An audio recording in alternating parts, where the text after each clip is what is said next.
Welcome to episode 67 of the Search with Candour podcast, recorded on Thursday the 25th of June 2020. My name is Mark Williams Cook, and today I'm going to be talking about web spam statistics, text fragments, and how you can measure clicks on featured snippets.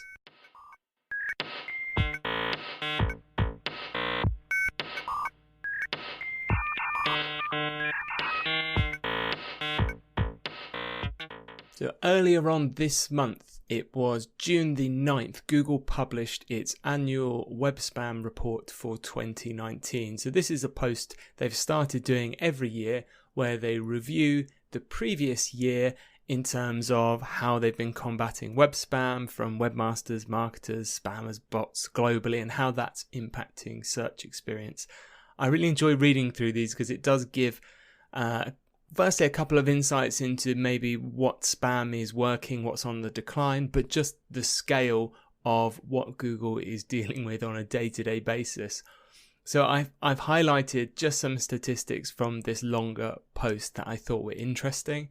In the show notes at search.withcandour.co.uk, I'll put a link to the blog post. So if you want to read the whole thing, you can do it. Yeah, the web spam report's really interesting. So here are some of the stats that I picked out that I particularly liked.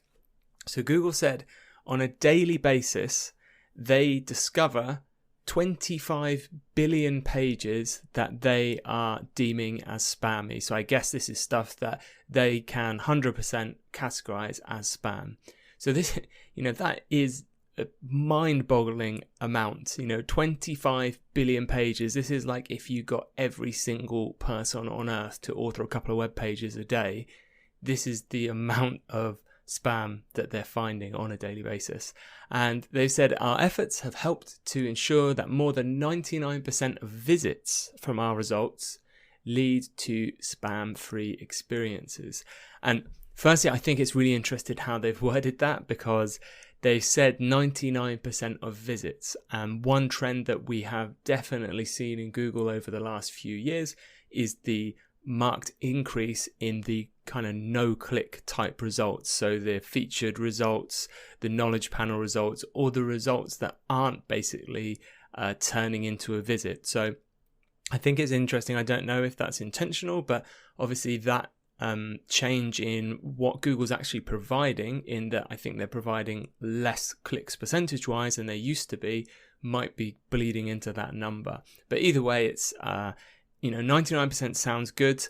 I had a look, and very quick Google, this might be a little bit out of date. I found it from a HubSpot article that they are saying Google globally serves around 5.8 billion searches per day, because I just wanted to put this in context of real numbers.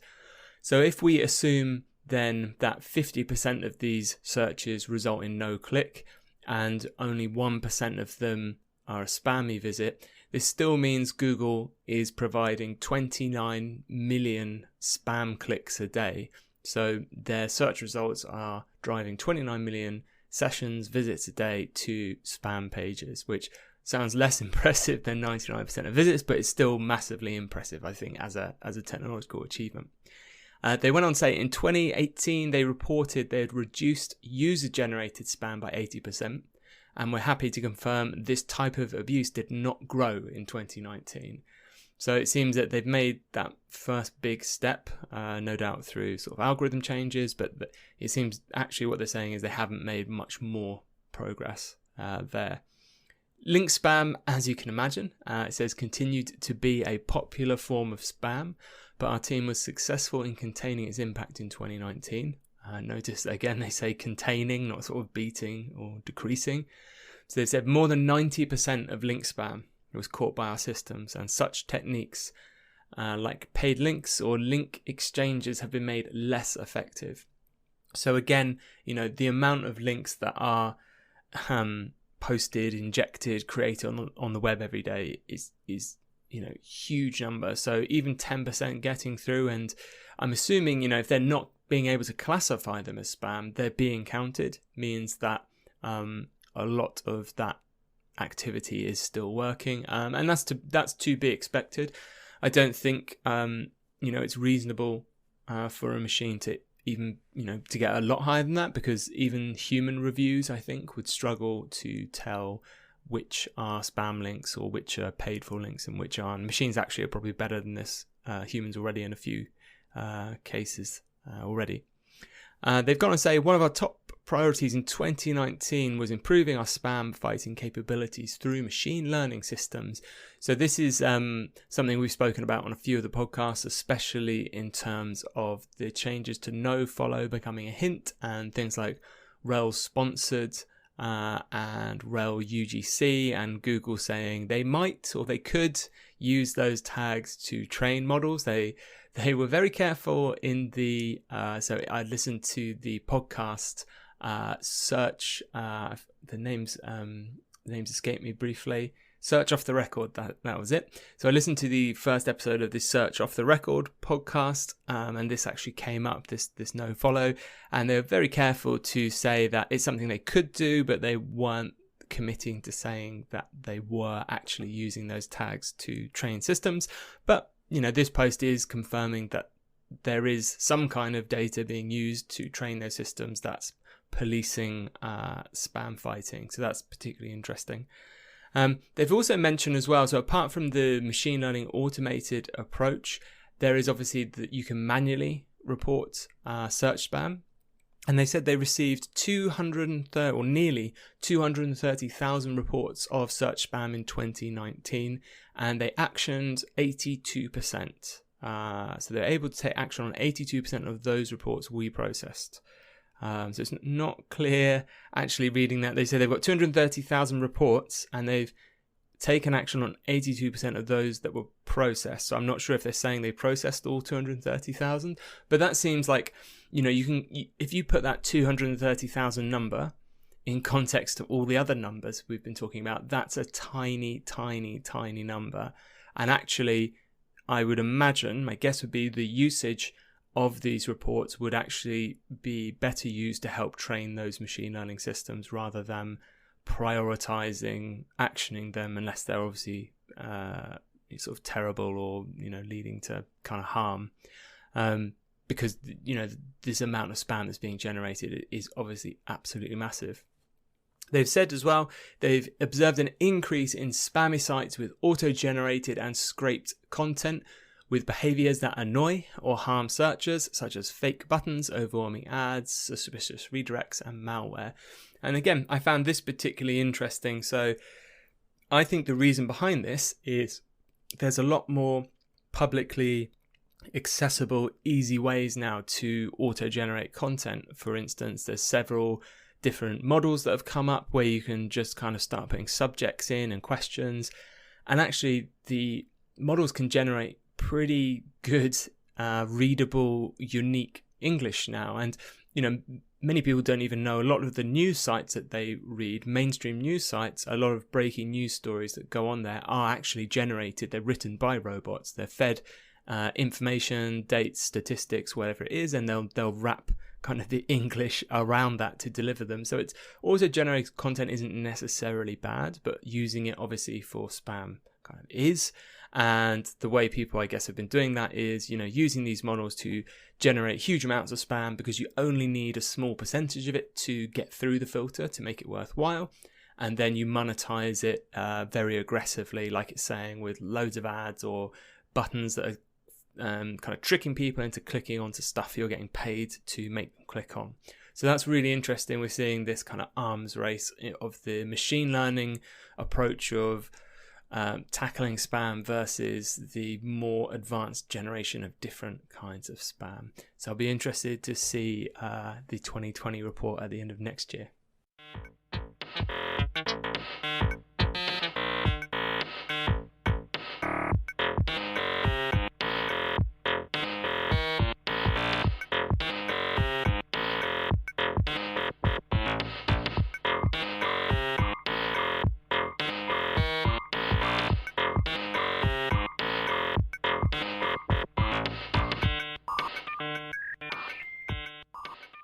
Okay, let's talk about text fragments. I really wanted to talk about this because it's been at the back of my mind for a while. I hadn't had time to look into it. Google has recently just released an official Chrome extension which allows you to link to text fragments. So again, I'll put a link to this extension in the show notes at search.withcanada.co.uk. But this is an extension that allows you to directly link to parts of your content on a page in a way that will allow it to be highlighted and jumped straight to by a browser. So let's rewind a little bit and go through that in a bit more detail, because I'm sure there's probably a fair amount of listeners that this change has gone under the radar, really, because I've seen it live in Google search results now for at least a month. It's probably a bit longer than that if I've only noticed it a month ago, so it's probably at least a couple of months, which is that in the featured snippet results, I've started to notice, and you'll see it now, if you do a Google search that generates a featured snippet result, when you click on that result, when you get taken to the web page, you'll have the part of that text on the page now highlighted in yellow, as if it had a highlighter pen dragged over it, if you're running a Chromium browser.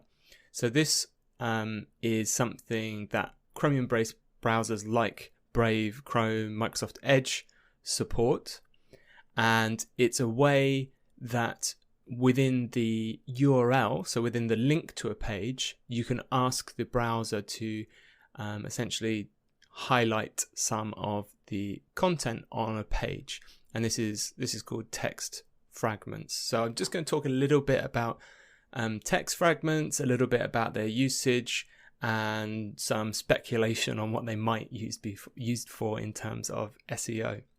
So this highlighter type thing, embarrassingly for me, I kind of didn't notice it the first few sites I visited from featured snippets. I just thought it was maybe part of their design that they had highlighted that part of the page, and it wasn't until I was kind of outside of work actually and just leisure browsing, and I noticed it happening again, and I was a bit like, well, hang on, I didn't get this memo that we're all meant to be highlighting content or text on our sites.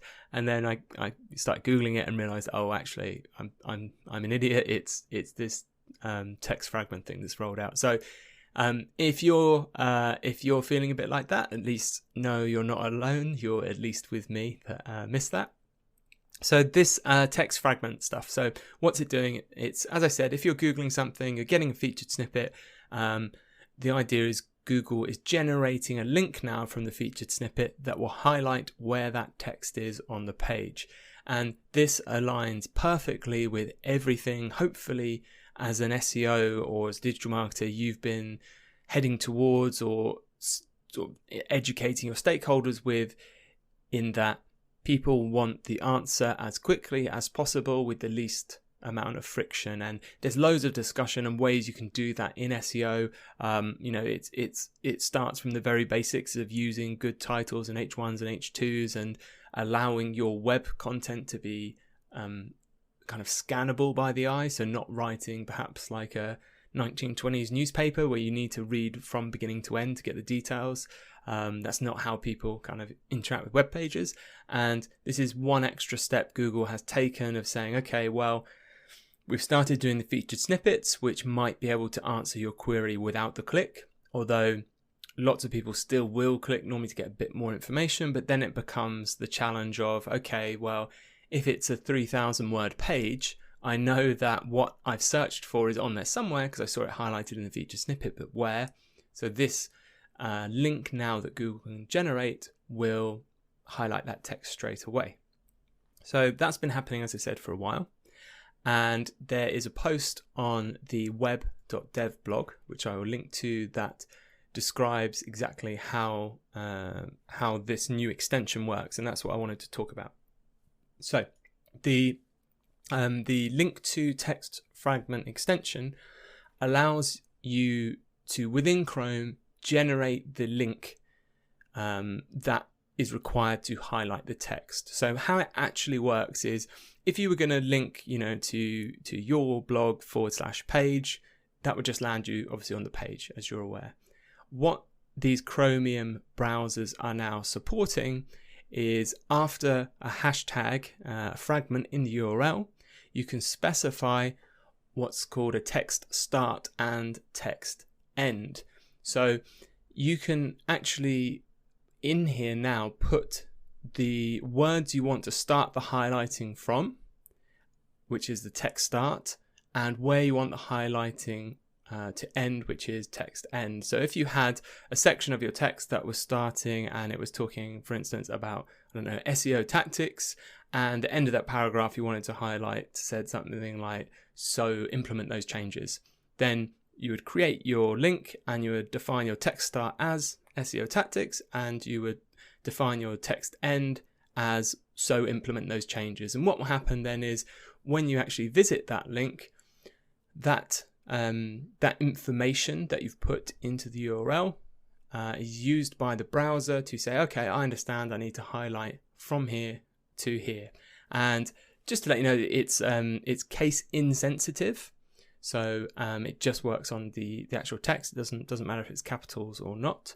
And they've added in some extra neat things, such as prefixes and suffixes. So this might mean, if you want to highlight a particular section of your site, but you've used that word many times over, you can specify a prefix and suffix word at the end. So you can say it's this sentence I want to highlight, and then it appears immediately after this word and before this word. So there's lots of ways to specify it.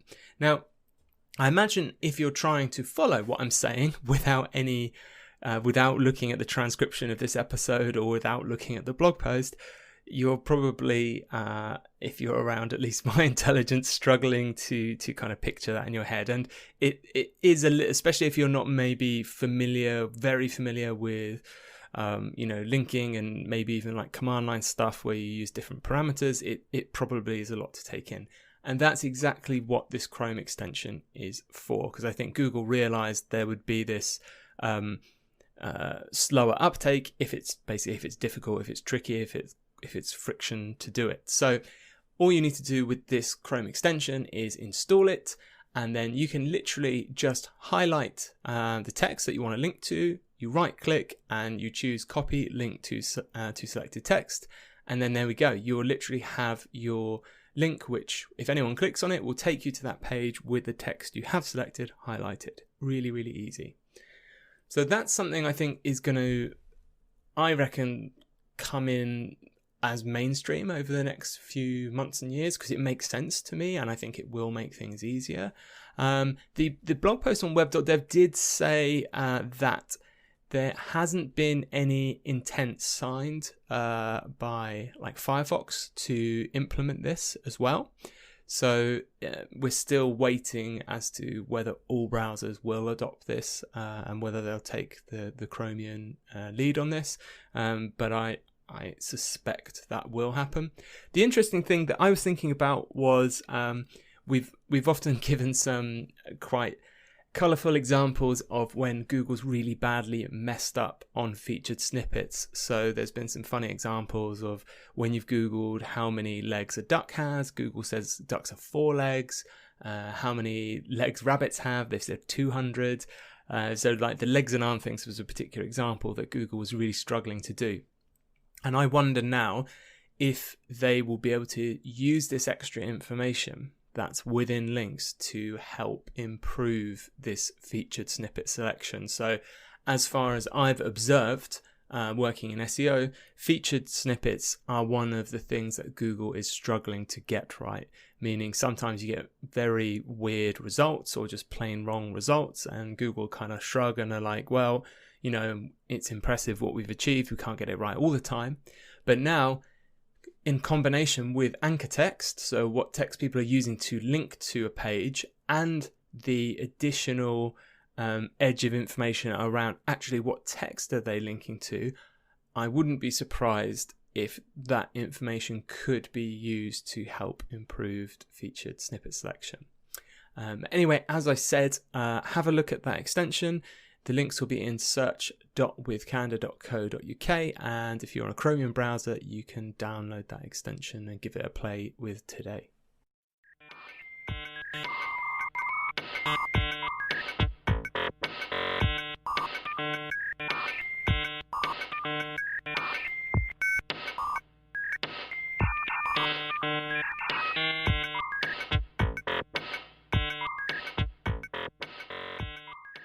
So lastly, in a related topic on featured snippets, I wanted to talk about how you can track featured snippet clicks via Chrome using Google Tag Manager, actually by tracking what we were just talking about, which is this text fragment components that are in the link. So I discovered this through Brody Clark's blog, who I've mentioned on the podcast before.